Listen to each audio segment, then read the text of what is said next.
এই সংক্ষিপ্ত 7টি টপ 5 পিলার্স অফ প্রোডাক্টিভিটি বইটি সম্পর্কে। এই বইয়ে আপনি energy management, biological rhythm, intentional friction, radical monotasking এবং স্ট্র্যাটেজিক আন্ডার স্কিডিউলিং সম্পর্কে জানতে পারবেন।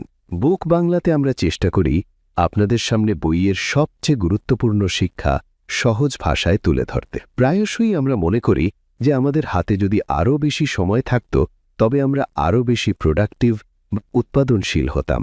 আমরা প্ল্যানার বা ডায়েরি ভরাতে থাকি, ক্যালেন্ডার ব্লক করি এবং লম্বা টু ডু লিস্ট বা কাজের তালিকা তৈরি করি, এবং তবুও দিন শেষে ক্লান্তি, খিটখিটে মেজাজ এবং অপরাধবোধ আমাদের সঙ্গী হয়েই থেকে যায়। আসল সমস্যাটি কিন্তু সময়ের অভাব নয়, বরং আসল সমস্যা হল শক্তির ভুল ব্যবস্থাপনা বা এনার্জি মিসম্যানেজমেন্ট। প্রোডাক্টিভিটি বা উৎপাদনশীলতার আসল খেলা মিনিটের হিসেবে নয়, বরং মানসিক এবং শারীরিক শক্তির হিসেবে খেলা হয়। যদি মস্তিষ্কে জ্বালানি না থাকে তবে পুরো দিন খালি থাকলেও কাজ করতে অনেক ভারী মনে হবে। প্রতিটি মানুষের ভেতরেই একটি প্রাকৃতিক জৈবিক ছন্দ বা ন্যাচারাল বায়োলজিক্যাল রিদম থাকে, যাকে বলা হয় সার্কেডিয়ান রিদম। এই ছন্দই নির্ধারণ করে দিনের কোন সময়ে আমাদের মস্তিষ্ক সবচেয়ে বেশি সতর্ক থাকবে, কখন সৃজনশীলতা বা ক্রিয়েটিভিটি তার শিখরে থাকবে এবং কখন শরীর প্রাকৃতিকভাবে ধীর হতে চাইবে। সমস্যা হল আমরা এই ছন্দকে উপেক্ষা করি এবং শুধুমাত্র ঘড়ির কাঁটা অনুযায়ী কাজ করি। এমনকি সকালে যখন আমরা একদম সতেজ থাকি তখন আমরা সহজ কাজগুলোতে সময় নষ্ট করি, আর যখন শক্তি কমে আসে তখন আমরা সবচেয়ে কঠিন কাজগুলো নিয়ে বসতে যাই। এই অমিলটি বার্নআউট বা মানসিক ক্লান্তির সবচেয়ে বড় কারণ হয়ে দাঁড়ায়। ডিপ ওয়ার্ক, অর্থাৎ যে কাজের জন্য পূর্ণ মনোযোগ, চিন্তাভাবনা এবং সৃজনশীলতার প্রয়োজন, তার জন্য কেবল সময় নয়, উচ্চমানের কগনিটিভ এনার্জি বা মানসিক শক্তির প্রয়োজন। যখন মন সতেজ থাকে তখন সেই একই কাজ অর্ধেক সময় এবং আরও ভালো মানের সাথে করা যায়। কিন্তু যখন আমরা ক্লান্ত অবস্থায় কোনো গভীর কাজ বা ডিপ ওয়ার্ক করার চেষ্টা করি তখন সেই একই কাজ অকারণে দীর্ঘায়িত হতে থাকে। আমাদের বারবার বিরতি নিতে হয়, মনোযোগ ভেঙে যায়, ভুল হয় এবং হতাশা বাড়তে থাকে। বাইরে থেকে দেখে মনে হয় আমরা খুব কঠোর পরিশ্রম করছি, কিন্তু ভেতর থেকে আসলে শক্তি লিক হয়ে বেরিয়ে যাচ্ছে। বেশিরভাগ মানুষের জন্য সকালের সময়টাই হল প্রাকৃতিক পিক টাইম বা শিখর সময়। ঘুমের পর মস্তিষ্ক রিসেট হয়। এই সময় মনোযোগ নষ্ট করার মতো জিনিস কম থাকে এবং ইচ্ছাশক্তি বা উইল পাওয়ার সবচেয়ে শক্তিশালী থাকে। ঠিক এই সময়টিতেই কঠিন সিদ্ধান্ত নেওয়া, সৃজনশীল চিন্তাভাবনা করা এবং সমস্যা সমাধান করা সবচেয়ে সহজ মনে হয়। যদি এই সময়টা ইমেল চেক করা, সোশ্যাল মিডিয়া দেখা বা এলোমেলো স্ক্রলিং করে ব্যয় করা হয় তবে দিনের সবচেয়ে মূল্যবান জ্বালানি নষ্ট হয়ে যায়। তারপর সারা দিন ধরে আমরা সেই শক্তি খুঁজতে থাকি যা আমাদের সকালে ছিল। এনার্জি ম্যানেজমেন্ট মানে এই নয় যে আপনি সারাদিন উচ্চ শক্তিতে বা হাই এনার্জিতে থাকবেন। এর মানে হল আপনি সঠিক শক্তির অবস্থায় সঠিক কাজটি করবেন। কম শক্তির সময়টাও কিন্তু অকেজো নয়। এটি রুটিন কাজ, ফলো আপ, পরিকল্পনা বা হালকা কাজের জন্য একেবারে নিখুঁত। কিন্তু আপনি যদি প্রতিটি কাজ একই তীব্রতার সাথে করার চেষ্টা করেন তবে শরীর এবং মন উভয়েই বিদ্রোহ করবে। প্রকৃতি আমাদের ঢেউয়ের মতো বা ওয়েভ আকারে কাজ করার জন্য ডিজাইন করেছে, মেশিনের মতো একটানা আউটপুটের জন্য নয়। যখন আপনি আপনার এনার্জি বা শক্তি অনুযায়ী কাজকে সাজান তখন বার্নআউট বা ক্লান্তি স্বয়ংক্রিয়ভাবে কমে যায়। বার্নআউট কেবল খুব বেশি কাজ করার কারণে হয় না, বরং ভুল সময় ভুল কাজ করার কারণে হয়। কল্পনা করুন আপনি কোনো প্রস্তুতি ছাড়াই রাতে ম্যারাথন দৌড়াতে গেলেন। ফলাফল স্পষ্ট, কিন্তু আমরা প্রতিদিন মস্তিষ্কের সাথে ঠিক এই কাজটিই করি। যখন মস্তিষ্ক ক্লান্ত থাকে তখন তার কাছ থেকে সেরা পারফরমেন্স আশা করি এবং তারপর নিজেদের অলস বা সুশৃঙ্খল নই বলে দোষারোপ করি। এনার্জি ম্যানেজমেন্টের একটি বড় সুবিধা হল কাজ কম সময়ে শেষ হতে শুরু করে। যখন আপনি পিক অ্যালার্টনেসের সময়ে ডিপ ওয়ার্ক করেন তখন ফোকাস ভাঙে না, আপনাকে বারবার প্রসঙ্গ বা কনটেক্সট পরিবর্তন করতে হয় না। যে কাজটি সাধারণত 3 ঘন্টা সময় নেয় তা 1 বা 1.5 ঘন্টায় করা সম্ভব হয়। বাইরের কোনো পর্যবেক্ষকের কাছে মনে হবে আপনার কাছে কোনো গোপন প্রোডাক্টিভিটি হ্যাক আছে, কিন্তু বাস্তবে আপনি কেবল আপনার বায়োলজি বা জীববিজ্ঞানের সাথে সহযোগিতা করছেন। আপনি এর বিরুদ্ধে যুদ্ধ করছেন না। আমরা প্রায়শই বলি যে আজ মুড নেই বা আজ মস্তিষ্ক কাজ করছে না, কিন্তু আমরা খুব কমই জিজ্ঞাসা করি ওই কাজের জন্য কি এটি সঠিক সময়। মুড এবং মোটিভেশনও এনার্জির সাথে সংযুক্ত। যখন এনার্জি বেশি থাকে তখন মোটিভেশন বা অনুপ্রেরণা স্বয়ংক্রিয়ভাবে চলে আসে। যখন এনার্জি কম থাকে তখন মোটিভেশনকে জোর করে আনতে হয়। দীর্ঘমেয়াদে এই জোর করে কাজ করার পদ্ধতিটি টেকসই হয় না। এই কারণেই মানুষ শুরুতে খুব উত্তেজিত থাকে এবং কয়েক মাস পরে পুরোপুরি ক্লান্ত হয়ে পড়ে। শক্তি কেবল মানসিক নয়, এটি শারীরিক এবং আবেগীয়। খারাপ ঘুম, জাঙ্ক ফুড, ক্রমাগত নোটিফিকেশন এবং মানসিক চাপ নীরবে শক্তি শুষে নিতে থাকে। তারপর আমরা প্রোডাক্টিভিটি বই পড়ি আর ভাবি যে সমস্যাটা হয়তো কৌশলের, অথচ সমস্যাটা আসলে জ্বালানির। যেমন পেট্রোল ছাড়া গাড়ি চলতে পারে না, ঠিক তেমনি সঠিক শক্তি ছাড়া মন গভীর কাজ করতে পারে না। এনার্জি ম্যানেজমেন্ট ঠিক না হওয়া পর্যন্ত টাইম ম্যানেজমেন্টের কৌশলগুলো কাজ করবে না। একটি মজার বিষয় হল, যখন আপনি এনার্জি ফার্স্ট বা শক্তিকে প্রাধান্য দেওয়ার দৃষ্টিভঙ্গি গ্রহণ করেন তখন অপরাধ বোধও কমে যায়। আপনি নিজেকে অলস মনে করেন না, বরং বোঝেন যে এটি একটি কম শক্তির পর্যায় এবং এতে হালকা কাজ করা একটি বুদ্ধিমান পছন্দ। এই আত্মসচেতনতা আপনাকে মানসিকভাবে শান্ত রাখে। আপনি নিজের সাথে লড়াই করা বন্ধ করেন এবং নিজের সাথে কাজ করা শুরু করেন। এই পরিণকতাই দীর্ঘমেয়াদে প্রোডাক্টিভিটি ধরে রাখে। আজকের দুনিয়ায় সবচেয়ে বড় চ্যালেঞ্জ মনোযোগ নষ্ট হওয়া বা ডিস্ট্র্যাকশন নয়, বরং ভুল জায়গায় প্রচেষ্টা বা মিসঅ্যালাইন্ড এফোর্ট। আমরা সঠিক দিকে কঠোর পরিশ্রম করছি না। এনার্জি ম্যানেজমেন্ট আপনাকে কখন চাপ দিতে হবে এবং কখন ধীর হতে হবে সেই স্পষ্টতা দেয়। এই ভারসাম্যই দীর্ঘমেয়াদী সফলতার ভিত্তি। হাই পারফর্মার বা যারা খুব ভালো কাজ করেন তারা সব সময় বেশি কাজ করেন না, কিন্তু তারা সঠিক সময় সঠিক কাজ করেন। যখন আপনি আপনার সবচেয়ে গুরুত্বপূর্ণ কাজটি দিয়ে দিন শুরু করেন তখন একটি নীরব আত্মবিশ্বাস তৈরি হয়। দিনটি যেমনই যাক না কেন, আপনি জানেন যে আপনি ইতিমধ্যেই সবচেয়ে মূল্যবান কাজটি করে ফেলেছেন। এই অনুভূতি চাপ কমায় এবং সামগ্রিক পারফরম্যান্স উন্নত করে। উল্টো দিকে যদি দিনের বেশি শক্তির সময়টা নষ্ট হয়ে যায় তবে পুরো দিনটি নিজের পেছনে ছুটতে ছুটতেই চলে যায়। এনার্জি ম্যানেজমেন্ট একটি অভ্যাস, এটি রাতারাতি কোনো জাদু কৌশল নয়। শুরুতে আপনাকে অনুধাবন করতে হবে কখন আপনার পিক টাইম বা সেরা সময়, কখন তন্দ্রা আসে এবং কখন সৃজনশীলতা প্রবাহিত হয়। ধীরে ধীরে যখন আপনি আপনার বডি ক্লক বা শরীরের ঘড়ি অনুযায়ী আপনার সময়সূচি সাজাবেন তখন জীবন আশ্চর্যজনকভাবে মসৃণ মনে হবে। কাজ বোঝা মনে হবে না, বরং একটি প্রবাহে বা ফ্লোতে হতে শুরু করবে। এই অবস্থাটিই হল আসল প্রোডাক্টিভিটি, যেখানে প্রচেষ্টা কম এবং প্রভাব বেশি। শেষ পর্যন্ত এটি বোঝা প্রয়োজন যে সবার সমান সময় আছে, কিন্তু সবার সমান শক্তি নেই। যারা তাদের শক্তি বোঝেন তারাই সময়কে কার্যকরভাবে ব্যবহার করতে পারেন। প্রোডাক্টিভিটির ভবিষ্যৎ আরও বেশি ঘন্টার মধ্যে নয়, বরং আরও ভালো এনার্জি অ্যালাইনমেন্ট বা শক্তির সামঞ্জস্যের মধ্যে। যখন আপনি আপনার সবচেয়ে কঠিন ডিপ ওয়ার্ককে আপনার সর্বোচ্চ সতর্কতার সাথে মিলিয়ে দেন তখন বার্ন আউট কমে যায়, ফোকাস বাড়ে এবং কাজ করা সত্যি উপভোগ্য হয়ে ওঠে। এটিই আসল স্মার্ট ওয়ার্ক, যেখানে আপনি নিজেকে ভেঙে এগিয়ে যান না, বরং নিজেকে বুঝে এগিয়ে যান। প্রায়শই আমরা প্রোডাক্টিভিটিকে সহজ করে তোলা বা মেক ইট ইজি চিন্তাভাবনা দিয়ে দেখি। আমরা মনে করি যদি সবকিছু সহজ হয়ে যায় তবে আমরা স্বয়ংক্রিয়ভাবে সুশৃঙ্খল, ফোকাসড এবং প্রোডাক্টিভ হয়ে যাব। তাই আমরা অ্যাপস খুঁজি, শর্টকাট শিখি এবং হ্যাক গ্রহণ করি। কিন্তু সত্য হল প্রোডাক্টিভিটি সবসময় সহজতা থেকে আসে না, বরং সঠিক জায়গায় অসুবিধা তৈরি করা থেকে আসে। একে বলা যেতে পারে ইন্টেনশনাল ফ্রিকশন বা ইচ্ছাকৃত বাধা। মানে ইচ্ছাকৃতভাবেই কিছু জিনিস কঠিন এবং কিছু সহজ করা।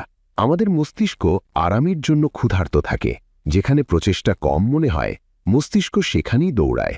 ফোন তোলা সহজ, নোটিফিকেশন চেক করা তাৎক্ষণিক পুরস্কার দেয়, স্ক্রোলিংয়ে কোনো বাধা নেই।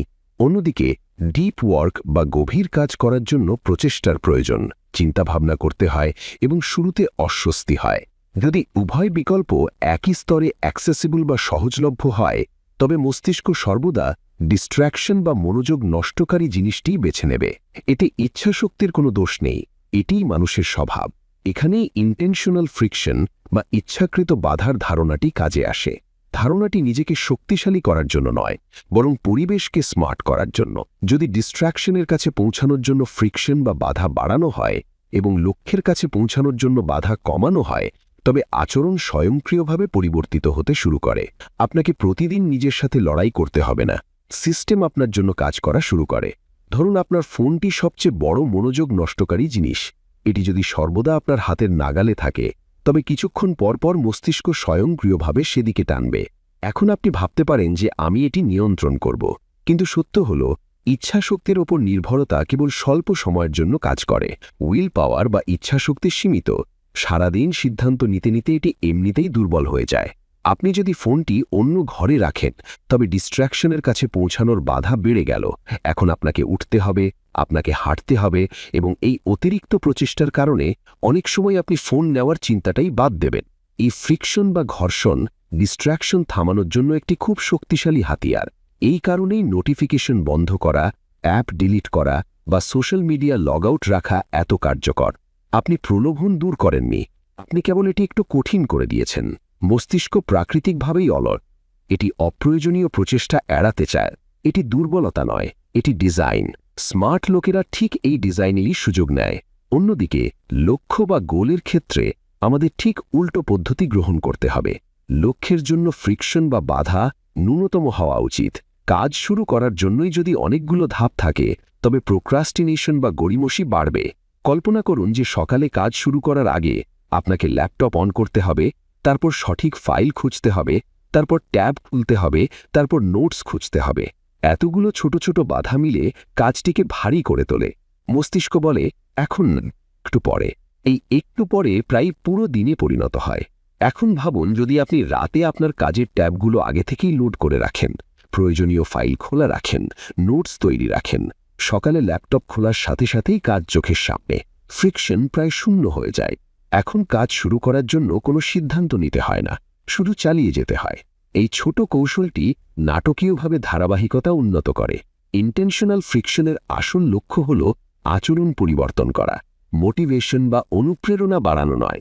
মোটিভেশন মেজাজের ওপর নির্ভর করে, কিন্তু ফ্রিকশন পরিবেশের ওপর নির্ভর করে। পরিবেশ সর্বদা স্থিতিশীল। আপনি যদি পরিবেশটি সঠিকভাবে ডিজাইন করেন তবে কম মোটিভেশনের দিনগুলোতেও আপনি ন্যূনতম অগ্রগতি করতে পারবেন। এটি দীর্ঘমেয়াদী সাফল্যের ভিত্তি। আমরা প্রায়ই বলি যে আজ আমার ভালো লাগছে না, কিন্তু বাস্তবে আমাদের ভালো লাগে না কারণ ফ্রিকশন বেশি। কাজ শুরু করাটা বেদনাদায়ক মনে হচ্ছে। যদি সেই একই কাজ ফ্রিকশনলেস বা বাধাহীন হয়ে যায় তবে প্রতিরোধ বা রেজিস্ট্যান্স স্বয়ংক্রিয়ভাবে কমে যায়। এই কারণে লেখকরা তাদের নোটবুক খোলা রাখেন, অ্যাথলিটরা তাদের জুতো চোখের সামনে রাখেন এবং প্রফেশনালরা তাদের ডেস্ক পরিষ্কার এবং প্রস্তুত রাখেন। এই সবই শিষ্টাচার নয়, এটি ডিজাইন। উইল পাওয়ারের ওপর নির্ভর করা মানে আপনি প্রতিদিন ব্রেক ছাড়া গাড়ি চালাচ্ছেন। শুরুতে অ্যাড্রিনালিন উত্তেজনাকর মনে হয়, কিন্তু দুর্ঘটনা অনিবার্য। উইল পাওয়ারের ক্লান্তি বা উইল পাওয়ার ফ্যাটিগ বাস্তব। আপনি যত বেশি ডিস্ট্র্যাকশনকে প্রতিরোধ করার চেষ্টা করবেন তত শক্তি ক্ষয় হবে। ইন্টেনশনাল ফ্রিকশন এই লড়াই এড়িয়ে চলে। আপনি প্রলোভনটি চোখের সামনে থেকে সরিয়ে একপাশে রেখে দেন। একটি মজার বিষয় হল ফ্রিকশন সবসময় শারীরিক নয়, এটি মানসিকও হতে পারে। উদাহরণস্বরূপ যদি সোশ্যাল মিডিয়া খোলার আগে আপনাকে পাসওয়ার্ড দিতে হয় বা একটি রিমাইন্ডার দেখতে হয় যেটি জিজ্ঞাসা করে এটি কি এখনই প্রয়োজন, তবে এই মাইক্রো ফ্রিকশন বা ক্ষুদ্র বাধাও আচরণকে ধীরগতি করে দেয়। অনেক সময় ঠিক এই বিরতিটি আপনাকে সচেতন চয়েস নেওয়ার সুযোগ দেয়। আজকের ডিজিটাল বিশ্বে ডিস্ট্র্যাকশনগুলোকে ইচ্ছাকৃতভাবে ফ্রিকশনলেস বা বাধাহীন করা হয়েছে। One click access, infinite scroll, autoplay সবকিছু এমনভাবে ডিজাইন করা হয়েছে যাতে আপনি চিন্তা না করেই ভোগ করতে থাকেন। আপনি যদি ফ্রিকশন তৈরি না করে সেই একই ইকোসিস্টেমে প্রোডাক্টিভ থাকার আশা করেন তবে এটি অন্যায় অপেক্ষা। আপনাকে কাউন্টার ডিজাইন করতে হবে। আপনাকে নিজের জন্য আলাদা নিয়ম তৈরি করতে হবে। ইন্টেনশনাল ফ্রিকশন মানে এই নয় যে আপনি জীবনকে বোরিং বা সীমাবদ্ধ করবেন। এর মানে হল আপনি আপনার শক্তি এবং মনোযোগকে সম্মান করেন। সবকিছুর তাৎক্ষণিকভাবে অ্যাক্সেসেবল বা সহজলভ্য হওয়া জরুরি নয়। কিছু জিনিসের কাছে পৌঁছাতে যদি প্রচেষ্টা লাগে তবে সেই জিনিসটি অর্থবহীন হয়ে ওঠে। ফোকাসও এই রকমই। ফোকাস বিনামূল্যে পাওয়া যায় না, এটি রক্ষা করতে হয়। যখন আপনি ডিস্ট্র্যাকশনের জন্য বাধা বাড়ান এবং লক্ষ্যের জন্য বাধা কমান তখন একটি নীরব রূপান্তর শুরু হয়। আপনি কম ভাবেন, কম আপোস করেন এবং বেশি কাজ করেন। অভ্যাসগুলো অনায়াসে মনে হতে শুরু করে। বাইরের লোকেরা বলবে যে আপনি খুব সুশৃঙ্খল, কিন্তু আপনি জানেন যে আপনি কেবল সিস্টেমটি ঠিক করেছেন। দীর্ঘমেয়াদে ইন্টেনশনাল ফ্রিকশন বার্নআউটও কমায়, কারণ আপনি নিজেকে ক্রমাগত নিয়ন্ত্রণ করছেন না। আপনার মন শিথিল থাকে কারণ পরিবেশ আপনাকে সাহায্য করছে। এটি টেকসই প্রোডাক্টিভিটি। ইচ্ছাশক্তির ছোট ছোট বিস্ফোরণ নয়, বরং স্মার্ট কাঠামো। পরিশেষে এটা বোঝা প্রয়োজন যে আপনি যদি ইচ্ছাশক্তির ওপর নির্ভর করেন, তবে আপনি ইতিমধ্যে খেলাটি কঠিন করে ফেলেছেন। ইচ্ছাশক্তি একটি ব্যাকআপ প্ল্যান হওয়া উচিত, প্রাথমিক স্ট্র্যাটেজি নয়। প্রাথমিক স্ট্র্যাটেজি সর্বদা ডিজাইন হওয়া উচিত, স্থানের ডিজাইন, টুলের ডিজাইন, রুটিনের ডিজাইন। যখন ডিজাইন সঠিক হয়, তখন আচরণ স্বয়ংক্রিয়ভাবে অনুসরণ করে। প্রোডাক্টিভিটির সত্যিকারের রহস্য আপনি নিজেকে কতটা শক্তিশালী করেন তা নয়, বরং আপনি ডিস্ট্র্যাকশনগুলোকে কতটা দুর্বল করেন এবং লক্ষ্যগুলোকে কতটা সহজ করেন তার উপর। ইন্টেনশনাল ফ্রিকশন হল এই ভারসাম্যের নাম, সঠিক জায়গায় অসুবিধা এবং সঠিক জায়গায় সহজতা। যখন আপনি এই আর্কিটেকচার বা গঠন বুঝতে পারেন, তখন কাজ আর সংগ্রাম থাকে না, বরং একটি স্বাভাবিক প্রবাহ হয়ে ওঠে। এবং এটিই সেই পর্যায় যেখানে প্রোডাক্টিভিটি আনন্দ দিতে শুরু করে, বোঝা নয়। আজকের বিশ্বে মাল্টিটাস্কিংকে অপরাধের সম্মান ব্যাজ বা ব্যাজ অফ অনার বানিয়ে ফেলা হয়েছে। কেউ যদি বলে যে তারা একসাথে 5টি কাজ করছেন, তবে তাদের স্মার্ট, দ্রুত এবং দক্ষ মনে করা হয়। কিন্তু বাস্তব এর পুরো বিপরীত। সত্য হল, আমাদের মস্তিষ্ক মোটেও মাল্টিটাস্কিং বা একসাথে একাধিক কাজ করার জন্য তৈরি হয়নি। এটি এক সময়ে কেবল একটি কঠিন কাজ ভালোভাবে করতে পারে। বাকিটা যা আমাদের কাছে মাল্টিটাস্কিং মনে হয়, তা আসলে দ্রুত প্রসঙ্গের পরিবর্তন বা র্যাপিড কনটেক্সট সুইচিং। মানে মস্তিষ্ক বারবার এক কাজ থেকে অন্য কাজে লাফাচ্ছে। যখন আপনি রিপোর্ট লেখার মাঝখানে ইমেল চেক করেন, তারপর হোয়াটসঅ্যাপ নোটিফিকেশন দেখেন, তারপর আবার রিপোর্টে ফিরে আসেন, তখন আপনার মনে হয় আপনি সবকিছু ম্যানেজ করছেন। কিন্তু প্রতিবার যখন আপনি ফোকাস বা মনোযোগ ভাঙেন, তখন মস্তিষ্কের সেই একই গভীরতায় ফিরে আসতে শক্তি এবং সময় লাগে। এই গোপন ক্ষতিকে বলা হয় সুইচিং কস্ট। এই খরচ চোখে দেখা যায় না, কিন্তু প্রভাব অনেক বড়। গবেষণা বলছে যে বারবার প্রসঙ্গ পরিবর্তন করার ফলে ফাংশনাল আইকিউ সাময়িকভাবে কমে যেতে পারে, যেন মস্তিষ্ক তার পূর্ণ ক্ষমতায় কাজই করতে পারছে না। এখানে সমস্যা ডিস্ট্রাকশন নয়, সমস্যা হল অসমাপ্ত মনোযোগ বা আনফিনিশড অ্যাটেনশন। যখন আপনি কোনো কাজে পূর্ণ মনোযোগ দেন না, তখন এটি মস্তিষ্কে ঘুরপাক খেতে থাকে এবং একটি ওপেন লুপ বা খোলা লুপ হয়ে যায়। আপনি শারীরিকভাবে অন্য কাজে আছেন, কিন্তু মানসিকভাবে আপনি আগের কাজ থেকে পুরোপুরি বের হননি। এর কারণে মানসিক বিশৃঙ্খলা বা মেন্টাল ক্লাটার বাড়ে এবং ফোকাস দুর্বল হতে থাকে। দিন শেষে আপনি ক্লান্ত কিন্তু সন্তুষ্ট নন, কারণ আপনি অনেক কিছু শুরু করেছিলেন কিন্তু কিছুই ঠিকভাবে শেষ করেননি। র্যাডিক্যাল মনোটাস্কিং হল এই বিশৃঙ্খলার বিরুদ্ধে একটি বিদ্রোহ। এর অর্থ হল চরম পর্যায়ে সিঙ্গল টাস্কিং বা একটি কাজ করা, এক সময়ে কোনো প্যারালাল বা সমান্তরাল কার্যকলাপ ছাড়া কেবল একটি গুরুত্বপূর্ণ কাজ। ব্যাকগ্রাউন্ডে কোনো ইমেল চেক করা নয়, কোনো সাইড স্ক্রলিং নয়, কোনো কনস্ট্যান্ট ট্যাব হপিং বা ঘন ঘন ট্যাব বদলানো নয়, শুধু একটি কাজ এবং পূর্ণ ফোকাস। শুরুতে এটি বিরক্তিকর বা অস্বস্তিকর মনে হতে পারে, কারণ মস্তিষ্ক নতুনত্ব এবং উদ্দীপনা বা স্টিমুলেশনে অভ্যস্ত হয়ে গেছে। কিন্তু কিছুক্ষণ পর এই মোনোটাস্কিং একটি প্রবাহে পরিণত হয়। মাল্টিটাস্কিং আমাদের ব্যস্ত মনে করায়, প্রোডাক্টিভ নয়। ব্যস্ত থাকা ইগোর জন্য ভালো লাগে, কারণ নড়াচড়া দেখা যায়। প্রোডাক্টিভিটির আসল পরিমাপ নড়াচড়া নয়, বরং আউটপুটের গুণমান। আপনি কতটা পরিষ্কারভাবে লিখেছেন, কতটা স্পষ্টভাবে ভেবেছেন, কতটা অর্থবহ করেছেন। আপনি যদি 5টি কাজ 50% করে ফেলে রাখেন, তবে বাইরে থেকে আপনাকে ব্যস্ত দেখাবে, কিন্তু ভেতর থেকে অসম্পূর্ণ থাকবেন। উল্টো দিকে একটি কাজ 100% শেষ করা অসীম গুণ বেশি সন্তোষজনক এবং প্রোডাক্টিভ। প্রতিবার যখন আপনি প্রসঙ্গ পরিবর্তন করেন, মস্তিষ্ককে 3টি কাজ করতে হয়।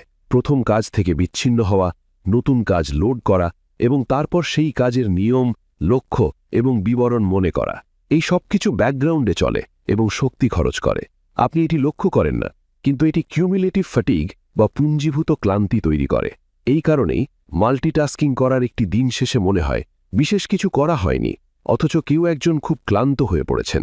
র্যাডিক্যাল মোনোটাস্কিং আপনাকে এই অদৃশ্য লিকেজ বা ফুটো থেকে রক্ষা করে। যখন আপনি জানেন যে আগামী 60 বা 90 মিনিটের জন্য কেবল এই কাজটিই করতে হবে, তখন মস্তিষ্ক স্থির হয়ে যায়। এটি জানে যে পালানোর কোনো বিকল্প নেই। ধীরে ধীরে প্রতিরোধ কমে যায় এবং ফোকাস গভীর হতে থাকে। এই গভীর ফোকাসই উচ্চমানের কাজের জন্ম দেয়, তা লেখা হোক, পরিকল্পনা হোক বা সমস্যা সমাধান হোক। আজ মনোযোগ সবচেয়ে মূল্যবান মুদ্রায় পরিণত হয়েছে। প্রতিটি অ্যাপ, প্রতিটি প্ল্যাটফর্ম আপনার মনোযোগ টানার জন্য প্রতিযোগিতা করছে। আপনি যদি প্রতিটি ডাক গ্রহণ করেন, তবে আপনার গুরুত্বপূর্ণ কাজের জন্য কিছুই অবশিষ্ট থাকবে না। র্যাডিক্যাল মোনোটাস্কিং মানে সচেতনভাবে মনোযোগ বিনিয়োগ করা। এটি ছড়িয়ে দেওয়া নয়। আপনি নির্ধারণ করেন যে এখন কোনটি সত্যিই গুরুত্বপূর্ণ এবং বাকি সবকিছু অপেক্ষা করতে পারে। একটি মজার প্যারাডক্স বা কূটাভাস হল, যখন আপনি একটি কাজে পুরোপুরি ফোকাস করেন তখন সময় দ্রুত মনে হয়, কিন্তু মাল্টিটাস্কিংয়ে সময় ধীর এবং ভারী মনে হয়। এর কারণ হল মানসিক ঘর্ষণ বা মেন্টাল ফ্রিকশন। যখন মনোযোগ বিভক্ত থাকে, মস্তিষ্ক ক্রমাগত সমন্বয়ে বা অ্যাডজাস্টমেন্টে নিযুক্ত থাকে, কিন্তু যখন মনোযোগ ঐক্যবদ্ধ থাকে তখন ফ্লো স্টেট বা প্রবাহের অবস্থা সক্রিয় হয়, যেখানে প্রচেষ্টা কম এবং নিযুক্তি বেশি। কনটেক্সট সুইচিং সৃজনশীলতাকেও হত্যা করে। সৃজনশীল ধারণাগুলি ভঙ্গুর।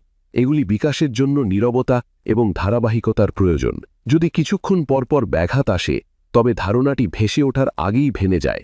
এই কারণেই সেরা ধারণাগুলি প্রায়শই মিটিংয়ের মাঝখানে বা নোটিফিকেশনের সাথে নয়, বরং নীরব বিচ্ছিন্ন সেশনে আসে। র্যাডিক্যাল মোনোটাস্কিং ব্যবহারিক বা প্র্যাকটিক্যালও বটে। এর অর্থ এই নয় যে আপনি সারা দিন কেবল একটি কাজই করবেন। এর অর্থ হল আপনি কাজকে ব্লকে ভাগ করবেন এবং প্রতিটি ব্লকে কেবল একটি ফোকাস রাখবেন। উদাহরণস্বরূপ 90 মিনিট লেখা, তারপর বিরতি, তারপর 60 মিনিট ইমেল, তারপর বিরতি। কোনো মিশানো নয়, শুধু ব্যাচিং। এর ফলে মস্তিষ্ক স্পষ্ট সীমানা পায় এবং সুইচিং কস্ট ব্যাপকভাবে কমে যায়। সবচেয়ে বড় সুবিধা, আত্মবিশ্বাস বাড়ে। যখন আপনি প্রতিদিন কিছু শেষ করেন, তখন নিজের ওপর বিশ্বাস তৈরি হয়। আপনি নিজেকে এমন একজন হিসেবে বিবেচনা করতে শুরু করেন যিনি কাজ শেষ করেন। এই আইডেন্টিটি শিফট বা পরিচয়ের পরিবর্তন খুবই শক্তিশালী। মাল্টিটাস্কিং, আমি সবসময় ব্যস্ত, এমন একটি পরিচয় তৈরি করে। মোনোটাস্কিং, আমি কাজ শেষ করি, এমন একটি পরিচয় তৈরি করে। আজ অনেক মানুষ বার্নআউট অনুভব করে, কারণ তাদের মস্তিষ্ক কখনোই রেস্ট মোড বা বিশ্রামের অবস্থায় যায় না। তারা শারীরিক বিরতি নেয়, কিন্তু মানসিক বিরতি নেয় না। র্যাডিক্যাল মোনোটাস্কিংয়ে যখন কাজটি শেষ হয়, মস্তিষ্ক সত্যিকার অর্থেই বন্ধ হয়। কোনো ওপেন লুপ অবশিষ্ট থাকে না। এটিই প্রকৃত বিশ্রাম। পরিশেষে, প্রোডাক্টিভিটি মানে আপনি কতগুলি জিনিস শুরু করেছেন তা নয়, বরং আপনি কি শেষ করেছেন তা। গুণমান সর্বদা পরিমাণের ঊর্ধ্বে। একটি শক্তিশালী আউটপুট 10টি আধপাকা আউটপুটের থেকে ভালো। র্যাডিক্যাল মোনোটাস্কিং এই নীতিটিকে ব্যবহারিক করে। আজকের কোলাহলময় বিশ্বে সিঙ্গল টাস্কিং বা একক কাজ করা একটি সুপার পাওয়ার। যারা এই শক্তি বিকাশ করে তারা নীরবে এগিয়ে যায়, ড্রামা ছাড়া, বার্নআউট ছাড়া, কেবল ফোকাস, ফিনিশ এবং ফ্লো নিয়ে। আপনি যদি সত্যিই প্রোডাক্টিভ হতে চান, তবে মাল্টিটাস্কিং দিয়ে মুগ্ধ করার জন্য নয়, মোনোটাস্কিং আয়ত্ত করার জন্য অনুশীলন করুন। কারণ শেষ পর্যন্ত কেবল সেই কাজটিই গুরুত্বপূর্ণ যা সম্পন্ন হয়েছে, সেই কাজ নয় যা কেবল শুরু করা হয়েছিল। আমাদের মধ্যে বেশিরভাগই কেবল আমাদের ক্যালেন্ডারের দিকে তাকিয়েই প্রোডাক্টিভ মনে করতে শুরু করি। পুরো দিন ব্লকে ভরা, back to back meetings, tasks এবং রিমাইন্ডার। বাইরে থেকে দেখে মনে হয় দিনটি পুরোপুরি পরিকল্পিত এবং কিছুই নষ্ট হচ্ছে না। কিন্তু ঠিক এই চিন্তাভাবনাটিই একটি বড় ফাঁদ, যাকে বলা যেতে পারে 100% ক্ষমতার ত্রুটি। যখন আপনি আপনার দিনটি পুরোপুরি পূর্ণ করেন, আপনি ধরে নেন যে সবকিছু ঠিক পরিকল্পনা অনুযায়ী চলবে। বাস্তবে এটি প্রায় কখনোই ঘটে না। প্রতিদিন কিছু না কিছু অপ্রত্যাশিত ঘটনা ঘটেই যায়। কোনো জরুরি কল আসে, কোনো ক্লায়েন্টের সমস্যা দেখা দেয়, কোনো কাজে বেশি সময় লাগে, বা কখনো কখনো আপনার নিজের শক্তির স্তর পরিকল্পনার বিরুদ্ধে চলে যায়। যখন ক্যালেন্ডার ইতিমধ্যেই 100% প্যাক করা থাকে, তখন এই ছোট বিশৃঙ্খলা পুরো দিনটিকে লাইনচ্যুত করে দেয়। একটি দেরি আরেকটি দেরির জন্ম দেয়, চাপ বাড়ে এবং দিনটি রিঅ্যাক্টিভ মোডে চলে যায়। আপনি কাজ নিয়ন্ত্রণ করেন না, কাজ আপনাকে নিয়ন্ত্রণ করা শুরু করে। স্ট্র্যাটেজিক আন্ডারশিডিউলিং মানে ইচ্ছাকৃতভাবে আপনার দিনটি পুরোপুরি পূর্ণ না করা। এটি অলসতা নয়, এটি পরিকল্পনার পরিমক্কতা। এর ধারণাটি হল আপনি আপনার দিনের প্রায় 20% হোয়াইট স্পেস হিসেবে ফাঁকা রাখবেন। হোয়াইট স্পেস মানে এমন সময় যার মধ্যে কোনো নির্দিষ্ট কাজ নেই, কোনো মিটিং নেই, কোনো ডেডলাইন নেই। বাইরে থেকে এটি খালি দেখায়, কিন্তু ভেতর থেকে এটি সবচেয়ে শক্তিশালী অংশ। যখন আপনার কাছে হোয়াইট স্পেস থাকে, আপনি বিশৃঙ্খলা বা ক্যাওসকে ভয় পান না। যদি কোনো জরুরি অবস্থা আসে, আপনি আপনার মূল লক্ষ্যগুলো ত্যাগ না করেই তা সামলাতে পারেন। যদি কোনো কাজ প্রত্যাশার চেয়ে বেশি সময় লাগে, তবে কোনো আতঙ্ক থাকে না। ক্যালেন্ডার নমনীয় বা ফ্লেক্সিবল থাকে, এবং নমনীয়তাই দীর্ঘমেয়াদী প্রোডাক্টিভিটির মেরুদণ্ড। 100% ক্যাপাসিটিতে কাজ করা শুনতে দক্ষ মনে হয়, কিন্তু এই সিস্টেমটি ভঙ্গুর। সামান্য চাপে ভঙ্গুর সিস্টেম ভেঙে যায়। একটি আন্ডার শিডিউলড সিস্টেম স্থিতিস্থাপক বা রিজিলিয়েন্ট, এটি চাপ শোষণ করতে পারে, ঠিক ট্রাফিক জ্যামের মতো। যদি আপনার গাড়িটি একটি ৮-৬০ ফাঁকে থাকে, তবে সামান্য ব্রেক কষলেই সম্পূর্ণ জ্যাম তৈরি হয়। কিন্তু যদি জায়গা থাকে, তবে প্রবাহ মসৃণ থাকে। হোয়াইট স্পেস কেবল জরুরি অবস্থার জন্য নয়, এটি সৃজনশীল প্রতিফলন বা ক্রিয়েটিভ রিফ্লেকশনের জন্যও প্রয়োজনীয়। সেরা ধারণাগুলো খুব কমই একটি ঠাসা শিডিউলে আসে। সৃজনশীলতার জন্য শ্বাস নেওয়ার জায়গার প্রয়োজন। যখন আপনি ক্রমাগত পরবর্তী কাজের দিকে ছুটছেন, তখন আপনি চিন্তা করার সময় পান না। আন্ডার শিডিউলিং আপনাকে চিন্তা করার সুযোগ দেয়। আমি কি সঠিক দিকে যাচ্ছি? এই কাজটি কি সত্যি গুরুত্বপূর্ণ? এর চেয়ে ভালো কোনো উপায় আছে কি? এটি একজন রিঅ্যাক্টিভ কর্মী এবং একজন প্রোঅ্যাক্টিভ নেতার মধ্যে পার্থক্য। একজন রিঅ্যাক্টিভ কর্মী সারাদিন আগুন নেভাতে থাকেন। একজন প্রোঅ্যাক্টিভ নেতা ভবিষ্যৎ গড়েন। নেতা চিন্তা করেন, অনুমান করেন এবং সিদ্ধান্ত নেন। এই সব কেবল তখনই সম্ভব যখন ক্যালেন্ডারে জায়গা থাকে। যদি প্রতি মিনিট বুক করা থাকে, তবে নেতৃত্ব দেওয়া অসম্ভব হয়ে পড়ে। স্ট্র্যাটেজিক আন্ডার শিডিউলিংয়ের একটি বড় সুবিধা হল মানসিক শান্তি।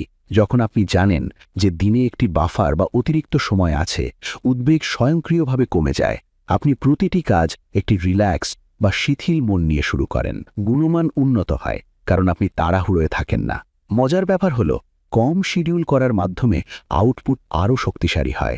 অনেকে মনে করেন যে অবসর সময় একটি অপচয়, কিন্তু অবসর সময় অপচয় হয় যখন এটি অসচেতনভাবে বা আনকনশাসলি ব্যয়িত হয়। হোয়াইট স্পেস হল সচেতন খালি সময়। আপনি সিদ্ধান্ত নেন যে এই সময়টি বাফারের জন্য, প্রতিফলনের জন্য বা রিকভারির জন্য। এটি ইচ্ছেকৃত, আকস্মিক নয়।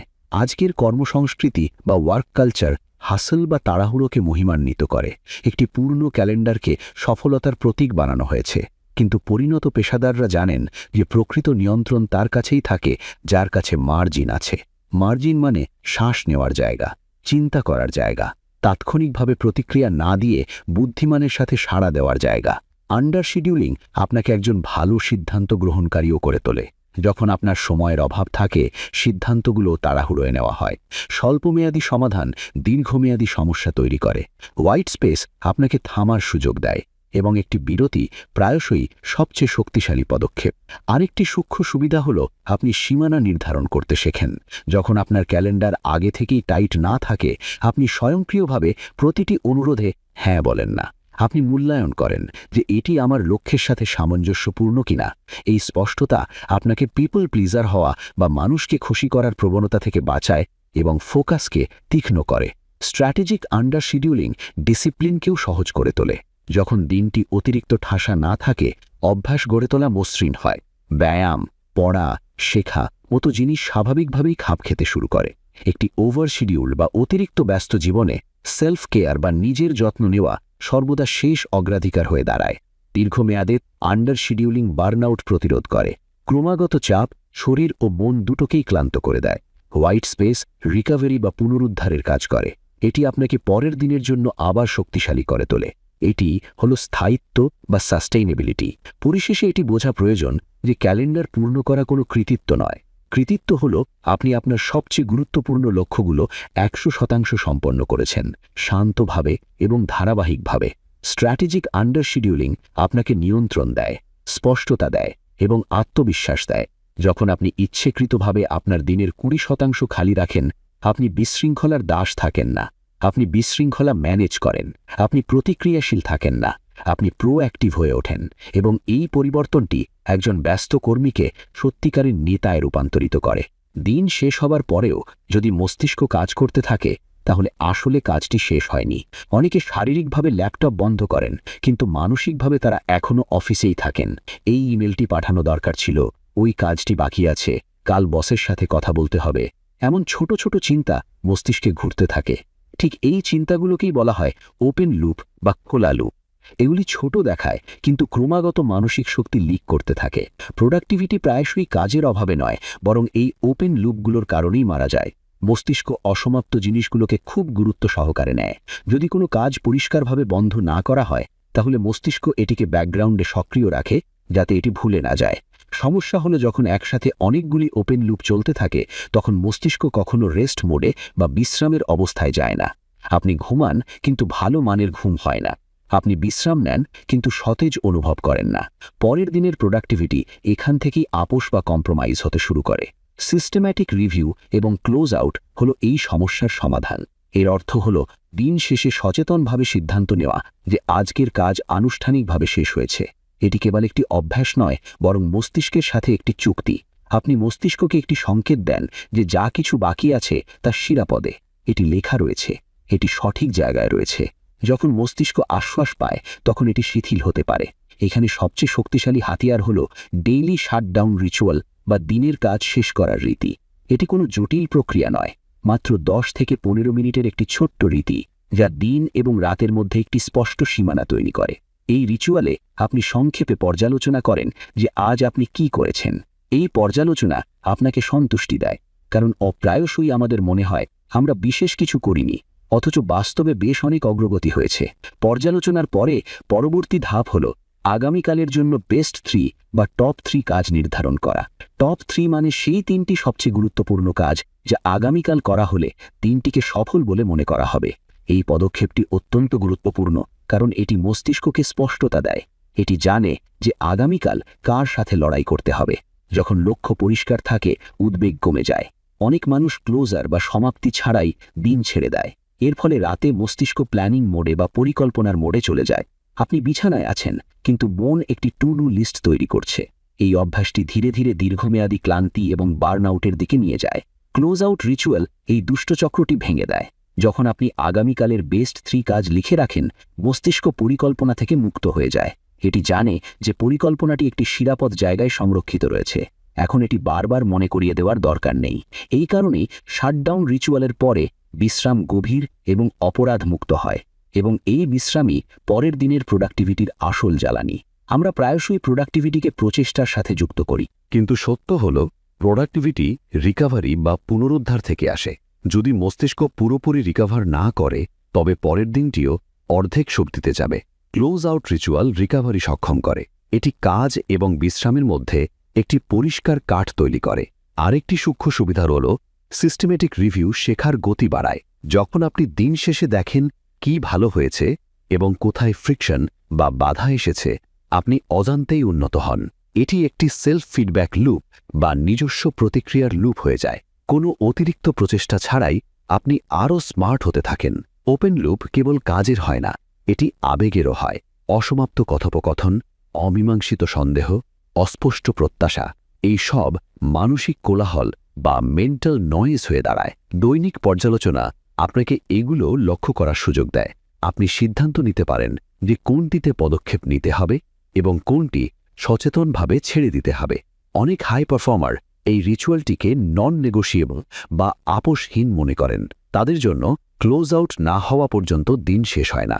এটি শৃঙ্খলা নয়, এটি নিজের যত্ন নেওয়া বা সেলফ কেয়ার, কারণ এটি মনকে অপ্রয়োজনীয় বোঝা থেকে মুক্তি দেয়। ক্লোজ আউটের একটি মনস্তাত্ত্বিক প্রভাবও রয়েছে। যখন আপনি প্রতিদিন জিনিসগুলো বন্ধ করেন তখন একটি পরিচয় তৈরি হয়। আমি কাজ শেষ করি, এই পরিচয় আত্মবিশ্বাস তৈরি করে। ওপেন লুপ আমার কাজ কখনো শেষ হয় না এমন একটি পরিচয় তৈরি করে। পার্থক্যটি সূক্ষ্ম কিন্তু প্রভাব বিশাল। এই রিচুয়ালটিকে নিখুঁত করার কোনো প্রয়োজন নেই, ধারাবাহিকতা বেশি গুরুত্বপূর্ণ। কখনো কখনো সেরা 3টি কাজ পরিবর্তন হতে পারে, কখনো কখনো পর্যালোচনা ছোট হতে পারে, তবে সংকেতটি একই থাকা উচিত। কাজের দিন বন্ধ বা ওয়ার্ক ডে ইজ ক্লোজড। আজকের অলওয়েজ অন কালচার বা সর্বদা চালু থাকা সংস্কৃতিতে শাটডাউন করা বা বন্ধ করা একটি দক্ষতা হয়ে উঠেছে।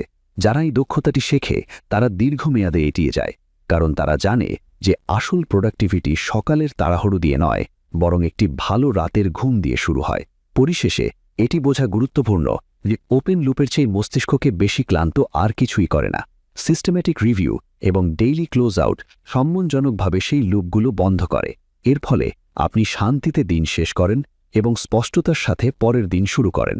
প্রোডাক্টিভিটির আসল ইঞ্জিন হল বিশ্রাম, এবং বিশ্রাম তখনই সম্ভব যখন মস্তিষ্ক বিশ্বাস করে যে সবকিছু নিয়ন্ত্রণে আছে। ডেইলি শাটডাউন রিচুয়াল সেই বিশ্বাসটিই দেয়। এই ছোট অভ্যাসটি ধীরে ধীরে উচ্চ আউটপুট, কম চাপ এবং টেকসই সাফল্যের ভিত্তি হয়ে ওঠে। সংক্ষেপে বলতে গেলে সত্যিকারের প্রোডাক্টিভিটি সময়ের খেলা নয়, বরং এনার্জি ম্যানেজমেন্ট বা শক্তির ব্যবস্থাপনা। কঠিন কাজগুলোকে পিক এনার্জি বা সর্বোচ্চ শক্তির সময়ের সাথে মিলিয়ে ইন্টেনশনাল ফ্রিকশন বা ইচ্ছাকৃত বাধা তৈরি করে, র্যাডিক্যাল মোনোটাস্কিং অনুশীলন করে, রেজিলিয়েন্স বা স্থিতিস্থাপকতার জন্য আন্ডার শিডিউলিং করে এবং ডেইলি শাটডাউন রিচুয়াল পালন করে আপনি বার্নআউট ছাড়াই টেকসই সাফল্য অর্জন করতে পারেন।